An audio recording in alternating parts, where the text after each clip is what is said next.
And then it shall be free.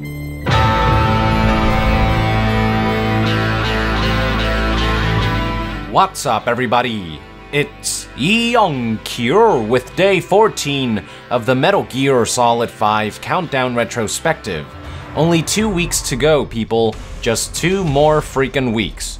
For today's retrospective, I would like to look back to when Kojima finally ended the Phantom Pain ruse. It all began sometime in February 2013, when GDC's official website was updated with a listing for a Kojima Productions presentation called Photorealism Through the Eyes of a Fox, which was to take place on March 27, 2013. The listing simply stated that Kojima and company would demonstrate and explain the workflow and development process of Ground Zeroes on the Fox engine.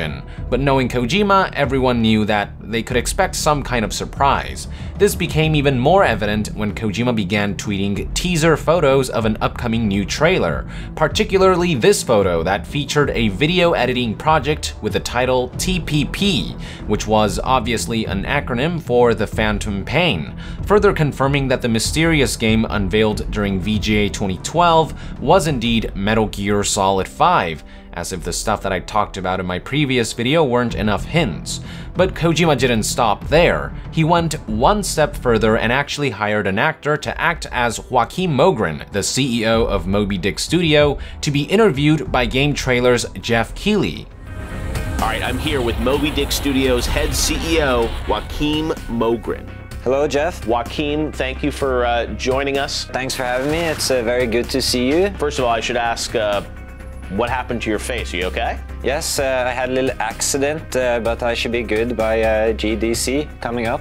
You know, a lot of people are wondering who you really are, what Moby Dick Studios is working on. When are you going to tell us more about the Phantom Pain? Are you going to be able to share more tonight? Yes, I plan on attending this show coming up in San Francisco, but I don't have anything to show today, unfortunately. Okay, let me ask you a few things though about Phantom Pain, because as you know, when we announced this at the VGAs, there was a lot of speculation about what this game actually is. Is it a next generation game? That's something a lot of people ask me on Twitter, saying, Keighley, is this a current gen game? Is it next gen? Is this a PlayStation 4 game? Unfortunately, I cannot confirm that. Okay, can you maybe confirm that you guys have development kits at least for next generation systems? I'm so sorry, Jeff. I can unfortunately not confirm that either. All right, well, this is going well. What can you tell us then at GDC? What are you going to show from the game? This year's GDC show, I will have a new Phantom Pain trailer, and I can confirm that it will answer all of your questions. Answer all the questions. So yeah. We're not getting a lot of answers tonight, but at the Game Developers Conference later this month, there'll be no more secrets about this game. Yes. I guess one thing I will say here is that, you know, we're sitting here in a hotel room. We were asked to come interview you, find out something about the game. How do I not know this is some elaborate ruse? Well, unfortunately, I cannot show too much, but for you, Jeff, I can show you some new images and some new stuff here on my iPad that hopefully you'll enjoy. Okay, so you're going to prove that this is real. So what are we seeing here? This is some concept art from the game? Yeah. Some concept art. There's the whale, it looks like. Oh wow, those look like some new screens. Oh, the main character. So these are screenshots. I noticed there's a Fox Engine logo in the corner, so this game is running on the Fox Engine. Yeah, pretty subtle, right?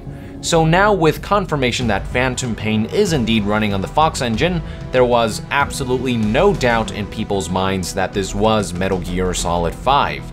Official confirmation would finally come on March 27, 2013, when Hideo Kojima took the stage in a bizarre manner that everyone was pretty much used to at that point. And from there, he proceeded to show off Metal Gear Solid 5: The Phantom Pain. Hello, guys. Thank you for joining us today. As promised, I have our new trailer. Take a look.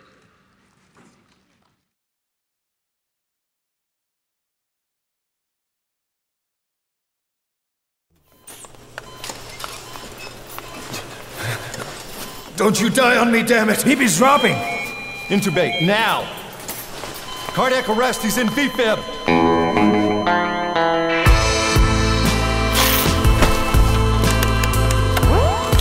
Clear!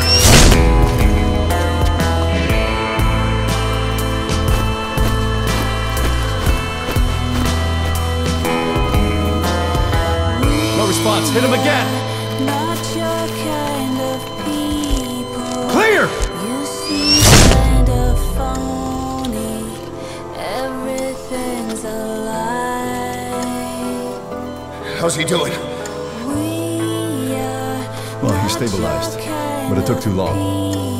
He's in a coma. something in your makeup. What about him? Don't see eye to eye. We are not your kind of people. Don't want to be like you ever in our lives. We are not your kind of people. Mind when you start talking, there's nothing but white noise.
Running around trying to fit in, wanting to be loved. It doesn't take much for someone to shut you down. When you build a shell, build an army in your mind. You can't sit still and you don't like hanging around the crowd. They don't understand.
You've been in a coma for quite some time. Yes, yes, I know. You would like to know how long. I'm afraid it's been 9 years.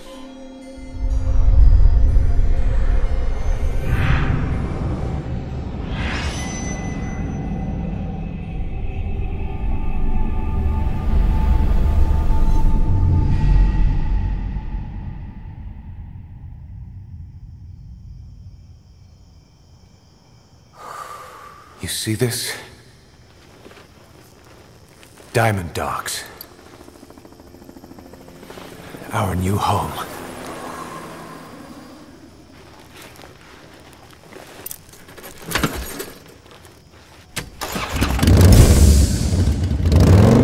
V has come too. Did you like it?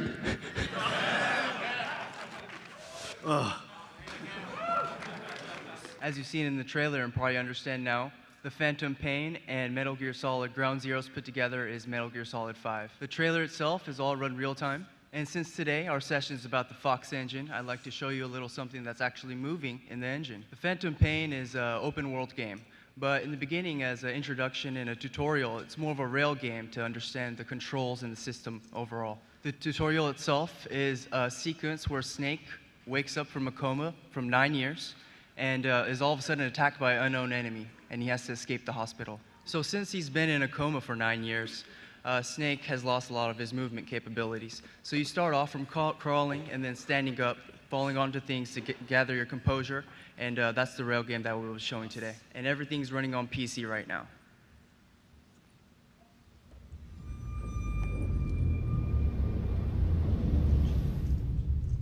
Okay, have time to go. What happened to the woman? The woman? We gave her a light. She took the short way down. Who are you? Who am I? I've been watching over you for 9 years. You can call me Ishmael. What the hell is going on? Well, the good news is you're in the land of the living. Bad news? The world wants you dead. On your feet, soldier. The whole place is coming down.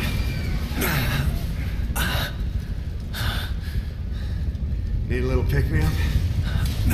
Okay. Here.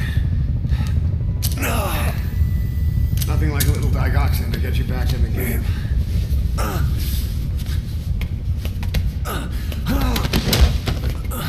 Come on!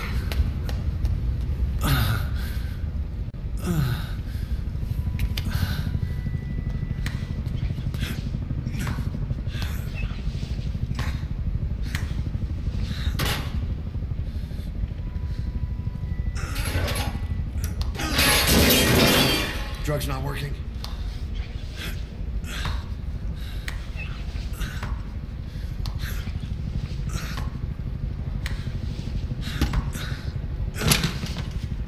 We're getting out of here. Move it.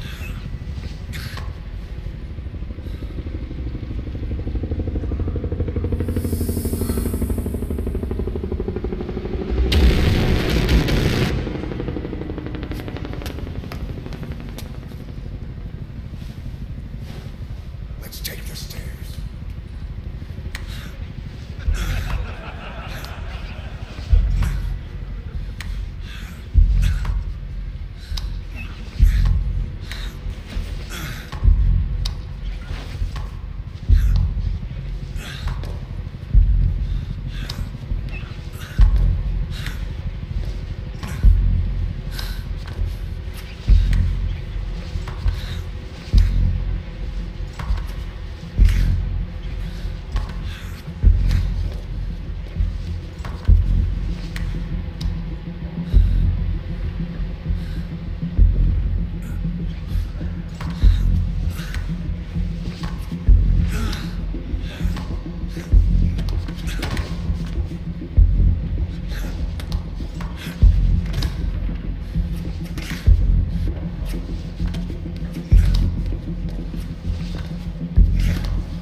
emergency stairs, come on.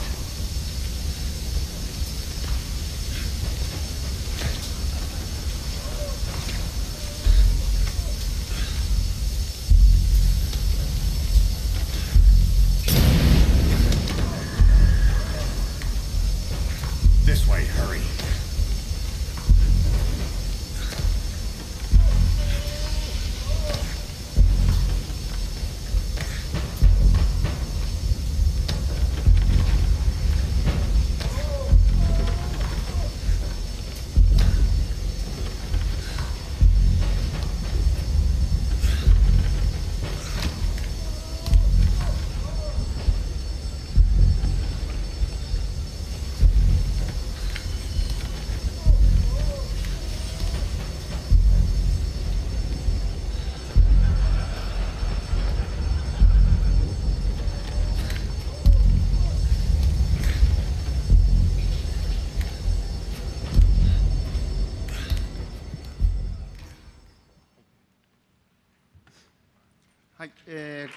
So the cat was finally out of the bag, and the trailer finally provided a much better idea for what Kojima meant when he said Ground Zeroes was a prologue. The destruction of Mother Base and the resulting 9-year coma were very compelling ideas that I think a lot of people were excited about. We also got a clearer understanding of what the hospital scene was all about, although there were still many questions that remained, such as how did Big Boss end up in Cyprus during his 9-year slumber? When and how did he lose his arm? Why was the hospital being attacked? Who or what are all the supernatural beings causing havoc? Does Mantis have anything to do with the crazy apparitions? What does V has come to mean? And more. At the same time, we got a lot of cool new information, such as the fact that this burned man's Trojan horse and pirate crackdown, as well as his XOF unit, might play a pivotal role in the destruction of Mother Base. The fact that the main game begins after Big Boss wakes up from the 9-year coma that results from Ground Zeroes' tragic climax. That the man in bandages is called Ishmael, who alongside the giant whale is a clear reference to Moby Dick. That at one point Ocelot will come to Big Boss's rescue, that Big Boss will eventually be fitted with a bionic arm that vastly resembles Zadornov's, that Big Boss would eventually come to have a horn in Phantom Pain, and that after Big Boss wakes up from his coma, he will establish a new army called Diamond Dogs.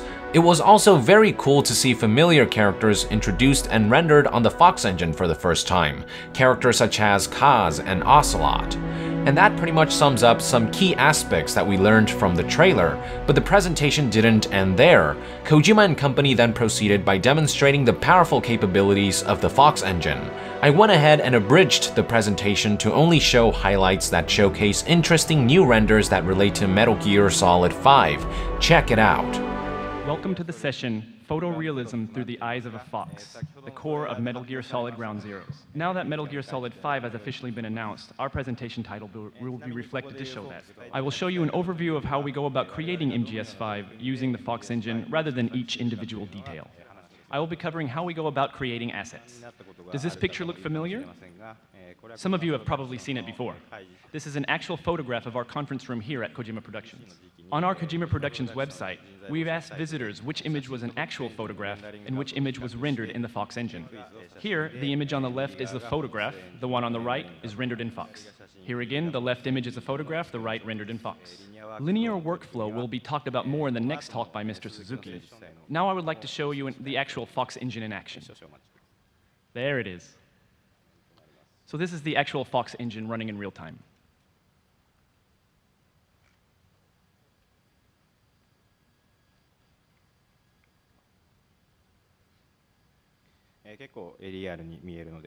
It sure does look real. While I was playing with the simulation back at the office, one of the programmers was looking over my shoulder watching me do this, and he thought we had security cameras set up in the conference room. I guess that's a testament to how real this really does look.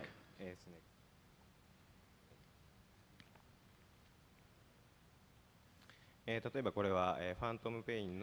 is a soldier that has appeared in the Phantom Pain trailer.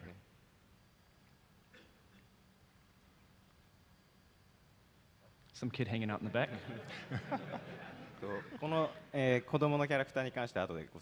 I'll explain about the kid in just a little bit.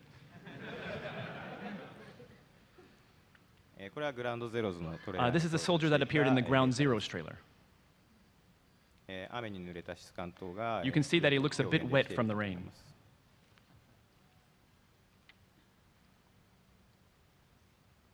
In order to check for the weapons, the artists have created a gun rack here, and here's what it looks like.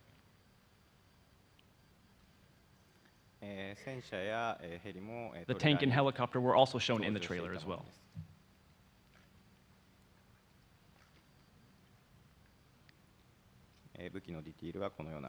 Here are the details of what the weapons do look like.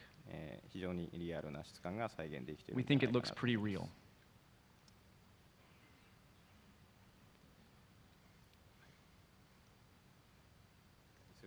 Because we have a real-looking environment, it is easy to spot things that do not look natural in our created assets.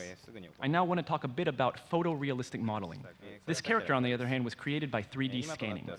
3D scanning is not a new technology by any means, but it is the first time the Metal Gear Solid series has used it. The model shown on the previous slide was created from refining a laser scan, but we are also using a different approach, that of photo-based scanning. To generate a model from a photograph, we used Photoscan by Agisoft. Photoscan automatically generates a 3D model using multiple photographs as a reference point. In order to make one important character for the game, we made a photoreal sculpture and scanned it. The character in-game is over 100 years old, so the wrinkles and sags in skin needed to be accurate.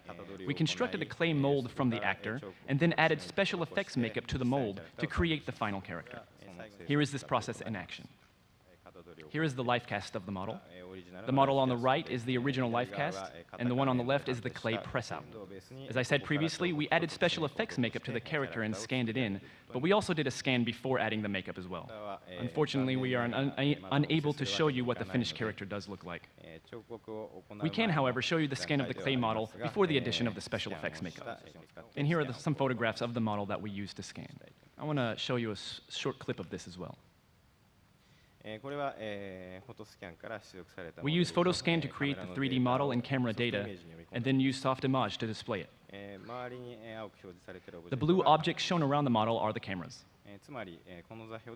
The cameras took pictures of the model at these coordinates. The 3D model and textures are then generated from these photographs.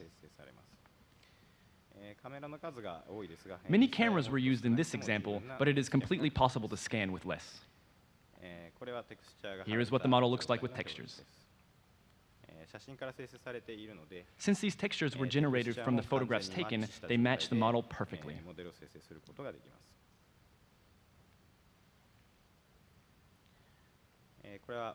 And here is the wireframe.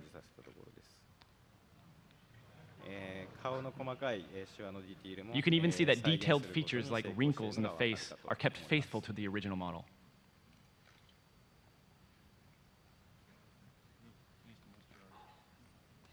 All right, I'd like to show you one more quick clip.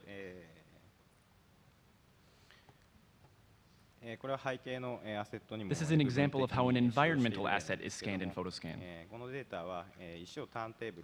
For this specific asset, we placed the rock on the turntable, rotated it, and photographed it. For another example, here is a scan of a tree trunk. Of course, we can use the scan as is, but we can also extract the height map and use it as a brush in ZBrush or Mudbox. This example is especially cool. This is a scan of a seashell. Even with such a complicated surface, the scan data is an almost perfect replication.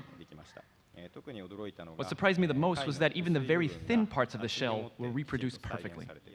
For character clothing and environmental cloth assets, we used Marvelous Designer. Constructing real-looking wrinkles in cloth is very difficult, and when doing it by hand can have a fabricated look. In the final scene in the trailer, Snake's stitching on his shoulders was done completely in Marvelous Designer. No one had to touch it up by hand, and it sure did turn out pretty well, we think. It is incredibly simple in Marvelous Designer to set up a specific pattern to get a high-quality result. Just by setting a pattern and generating the model, the time saved for a modeler is enormous. Here are some of the sleeves being adjusted. And here are some wrinkles on his jacket being adjusted. One big advantage is being able to adjust by hand the simulated result. Finally, the polygon density is raised and recalculated. The stitching near his shoulders turned out quite well, I think you can see from this example. Snake's goggles and gloves were both generated in the same way. Next on the agenda is Mr. Suzuki to talk about Fox Engine's shaders, lighting, and camera. All right, thank you. I would now like to talk about linear workflow, shaders, lighting, and the camera. Okay then. Next, I'd like to give a simple introduction to the way diffuse albedo textures are created at Kojima Productions. And this is an example of the effect simulated in Fox. This is what it would look like during morning. And this is evening. And this would be night. The scattering effect of the atmosphere is also very important, and this has been replicated in the engine. And now we'd like to give a brief demonstration of the 24-hour day-night cycle. Camera parameters and color correction for each phase of the day is set to specific key values. For example, afternoon would use a high exposure, while night would use a lower exposure. Furthermore, when it becomes night, the color balance is made cooler and bluer.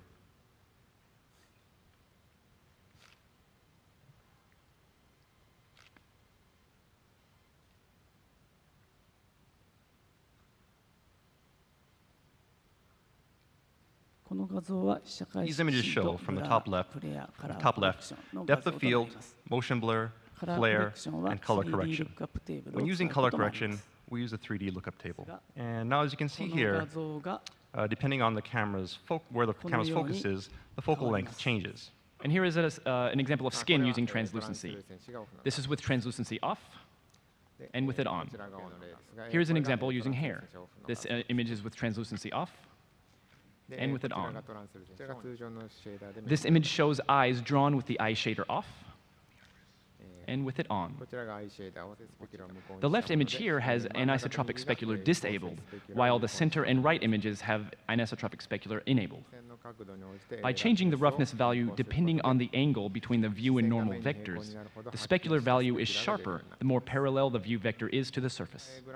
The trailer we released last year of Ground Zeroes took place at night and in the rain. Here is a demonstration of the same trailer, but taking place during the day and sunny.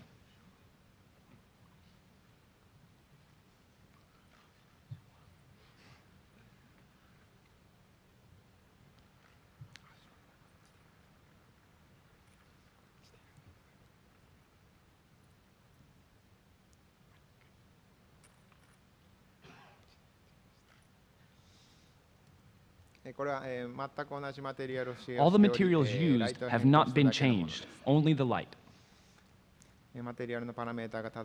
Since the material parameters are correct, the visuals do not break down even when the light is changed.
Kept you waiting, huh? Sorry, my snake voice was not very good. Thank you for listening. A few noteworthy things about that footage is that the clay mold was the foundation for Code Talker, who we would be introduced to later in the year, Based on what they said, Code Talker is over 100 years old. I also noticed that they had teased Eli's seashell in this footage, which ties into references that Kojima makes to the novel Lord of the Flies, which I talked about in my E3 2015 trailer analysis. There was also a very close look at one of the African kids found in Phantom Pain, as well as the doctor that greets Snake's awakening. One last thing I would like to note is that we got to see bits and pieces of Cypress's hospital ward, although nothing mind-blowing. With that, I would like to end day 14 of the Metal Gear Solid 5 Countdown Retrospective. Thank you for tuning in. Let us know some of the things that were going through your head when all of this new footage came out, and to be further updated on the MGS5 Countdown Retrospective, stay tuned right here on Young Yeah. I'll see you guys next time. Young out.